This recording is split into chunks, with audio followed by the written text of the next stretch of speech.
సిరిపురం గ్రామానికి సంబంధించినటువంటి ఇష్యూ పైన కొంతమంది రైతులు ఉన్నారు, మాట్లాడదాం. సరే, ఏంటి అక్కడ క్రషరింగ్ నడుస్తుందట, క్రషర్ మిషన్ నడుస్తుందని, దానివల్ల రైతులు ఇబ్బంది పడుతున్నారని తెలుస్తూ ఉంది. సో ఏంటి దీనికి పరిష్కారం కోసం ఏం ఆలోచిస్తూ ఉంది? పరిష్కారం అంటే ఏం లేదు, దాన్ని బంద్ కావాలని మా కోరిక. పరిష్కారం అంటే ప్రభుత్వం అనుమతులు ఇస్తుంది, అభివృద్ధి కొరకు అనుమతులు ఇస్తుంది. మరి ప్రెషర్ లేకపోతే, రాయి లేకపోతే అభివృద్ధి కూడా జరగదు, అదొక భాగము. కానీ మేము కోరేది అంటే డస్ట్ రాకుండా, పేలుళ్ళ శబ్దాలు రాకుండా, రాళ్ళు మా రైతుల భూములలో పడకుండా ఇవన్నీ చేసి అన్ని అనుమతులు ఉండి ఆ సిఎఫ్ఓని ఖచ్చితంగా ఏవైతే 15 అంశాలు ఉన్నాయో వాటన్నిటిని అమలు చేసి నటువంటి కంపెనీలకే పర్మిషన్ ఇస్తే ఉపయోగం.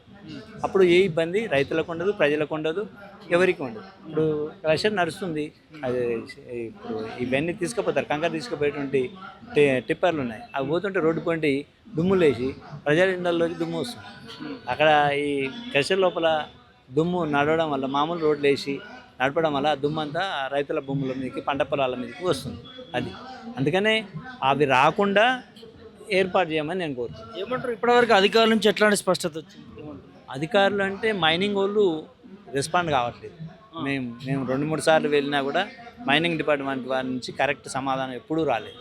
కలెక్టర్ గారు మైనింగ్ డిపార్ట్మెంట్ వారు మేము ఇస్తే, ఆయనకి ఇచ్చినా కూడా భయాద్రి భువనగిరి మైనింగ్ ఆయన నుంచి కరెక్ట్ సమాధానం, మాకు సంబంధం లేదు, పేలుల్లో మాకు సంబంధం లేదు, ఎంఆర్ఓకు పోలీస్ స్టేషన్ సంబంధం అని నెట్టేయడం జరిగింది. కరెక్ట్ సమాధానం చెప్పలేదు. అది ఇచ్చేది మైనింగ్ వాళ్ళే, పేలులకు పర్మిచ్చేది కూడా మైనింగ్ వాళ్ళే, కానీ అది దాటవేయడం అనేటువంటి జరిగింది. అట్లాగే ఇంకా మనం అంటే కలెక్టర్ స్పందించాడు, ఎస్పీ గారు స్పందించాడు, పోలీసు వాళ్ళు ఈ ఎస్పీకి ఇట్లా స్పందించిన తర్వాతనే పేలుళ్ళు ఆగినాయి.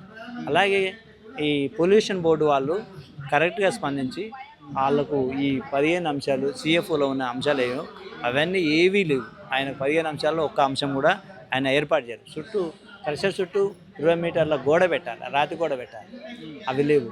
అలాగే మట్టి పోయాలి, అది లేదు. అలాగే స్ప్రింక్లర్స్ ద్వారా నీరు వస్తుంది, పోసి దుమ్ము రాకుండా చేయాలి. ఇవన్నీ మీదంగా ఈ క్రషర్ నడిచేటప్పుడు మీదంగా కప్పులు ఉండాలి, ఐరన్తో చేసినటువంటి డోమ్స్ అనేటువంటి మీదంగా పెడితే అవి నడిచేటప్పుడు దుమ్ము బయటికి రాకుండా, ఇవన్నీ అంశాలు. రోడ్డు కూడా వేసాడు, రోడ్డు మట్టి రోడ్డు, దాని మీద పోవడం వల్ల, టిప్పర్లు పోవడం వల్ల దుమ్మంతా లేచి అది పంట పొలాల మీద పడుతున్నాయి. గ్రామాల్లోకి వస్తే ప్రజల ఇళ్లల్లోకి దుమ్ము చేరే ప్రమాదం ఉంది. అలాగే ఈ క్రషర్లు వచ్చేటప్పుడు స్పీడ్గా వస్తాయి, వృద్ధులు కానీ, చిన్నపిల్లలు కానీ, స్కూల్కి వెళ్ళే పిల్లలకు కూడా ప్రమాదం జరిగే అవకాశాలు ఎక్కువగా ఉన్నాయి. అది సో ఏంటి మరి దీని వెనకాల ఏదో మంత్రి ఉన్నట్టుగా తెలుస్తుంది. కోమటిరెడ్డి వెంకటరెడ్డి పేరు చెప్తా ఉన్నారు, ఇక్కడికి వచ్చిన రైతులు వాళ్ళ రిలేటివ్ అనేది చెప్తా ఉన్నారు, చెప్పినా కూడా పట్టించుకోవట్లేదు.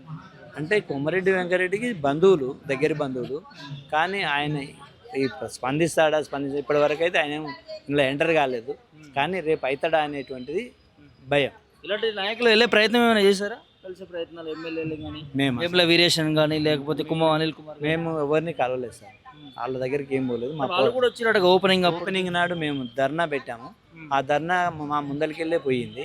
వాళ్ళు పోయారు, ఓపెన్ చేశారు, అందరు వచ్చారు, కానీ మా ధర్నా దగ్గరికి రాలేదు. పోలీసు వాళ్ళు మేము మెమోరాండం ఇస్తా అంటే ఇస్తారు సార్, నేను ఆపుతామని అన్నారు, కానీ వాళ్ళు ఆపలేదు, వాళ్ళు వెళ్ళిపోవడం అటువంటి జరిగింది. ఆ విధంగా మా ధర్నాన్ని వాళ్ళు పట్టించుకోలేదు, మా సమస్యను వాళ్ళు పట్టించుకోకుండానే వెళ్ళిపోయారు. ఆ విధంగా చేయడం అనేటువంటి జరిగింది. అది ఆ క్రషర్కి వచ్చారు, కానీ ఆ క్రషర్కి అనుమతి లేదు, సిఎఫ్ఓ అనుమతి లేకుండానే వాళ్ళు ఓపెన్ చేయాలి. సిఎఫ్ఓ అనుమతి లేకుండా ఎట్లా చేస్తారు? అది తప్పు.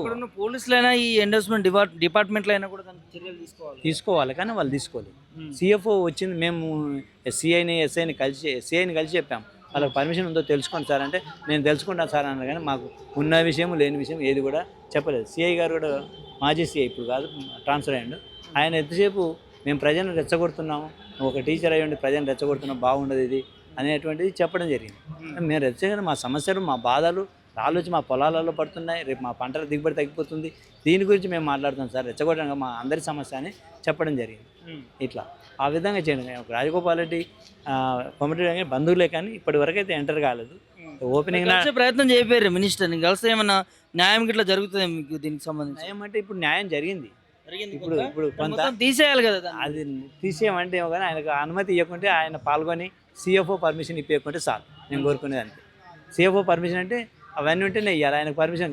మా పుకార్లు ఏంటంటే రాజగోపాల్ రెడ్డి గారు ఎమ్మెల్యే మంత్రి గారు గిట్ట కరెంటు సప్లై చేయమని చెప్తాడు అనేటువంటి ఊహాగానాలు వస్తున్నాయి, కానీ కరెక్ట్గా ఆయన సపోర్ట్ చేయలేదు ఇప్పటివరకు అయితే. బందే ఉంది. బంద్ ఉండాలనే కోరుకుంటున్నాను.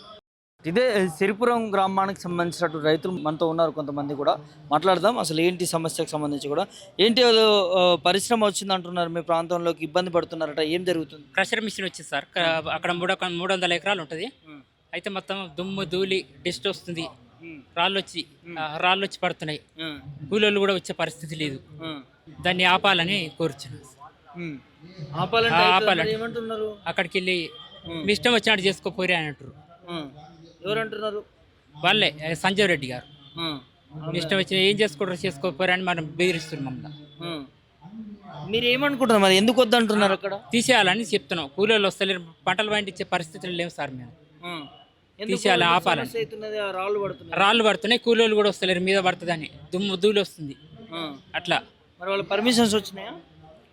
పర్మిషన్ తీసుకోలేదు సార్. ఇంకా వాళ్ళకి వచ్చినాయట మరి వాళ్ళ పర్మిషన్ రాలేదు, తీసుకోలే. పర్మిషన్ తోటి ఇప్పుడు తీసుకుందామని తిరుగుతారు వాళ్ళు. తిరుగుతున్నారు. ఇంతకుముందు పర్మిషన్ వచ్చింది, అన్ని వచ్చినాయా అని చెప్పారు. పర్మిషన్ కొరకు తిరుగుతారు, మాకు తెలిసింది. అట్లా సార్. మరి రాకముందు ఎట్లా చేస్తారు?